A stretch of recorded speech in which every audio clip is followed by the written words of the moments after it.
Samahan mo ako magluto nitong crunchy at healthy na tortang dulong na paparisan po natin ng sawsawang suka, may dinurog na bawang at asin. Umpisa na po natin.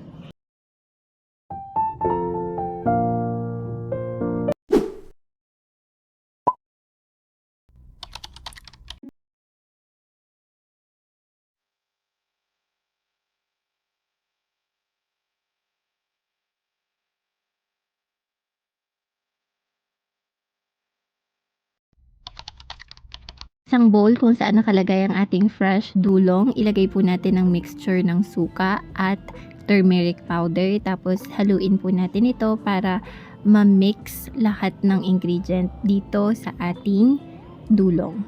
Nating ilagay ang ating black pepper. Naman ng garlic powder, haluin natin ito sa ating fresh dulong. Okay po natin ang ating turmeric powder. Tapos haluin lang din po nating maigi sa ating fresh dulong. After natin ma-mix well, pwede na nating ilagay itong ating sibuyas. Ilagay na rin natin ang ating flour. Ihin na rin natin itong 2 pirasong itlog.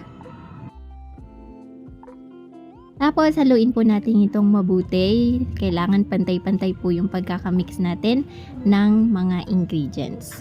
Yan, since pantay na yung pagkakahalo, pwede na nating ilagay ang ating dahon ng balunggay for extra healthy na vibe nitong ating recipe. Tuin din po natin itong mabuti. Isa na nating prituhin ang ating dulong. So, maglagay po tayo ng katamtamang dami ng cooking oil. Pero mas maganda kung mas maraming oil talaga ilalagay natin para hindi masunog ang ating nilulutuan at the same time pantay-pantay yung kanyang kulay.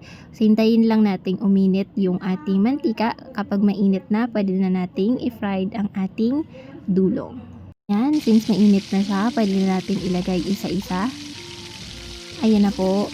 So, hintay lang natin itong maging golden brown or kung gusto nyo ng crunchy, pwede rin naman natin siyang gawing crunchy. Baliktad rin po natin kapag okay na sa tingin natin. Ayan, binaliktad na natin siya since golden brown na nga.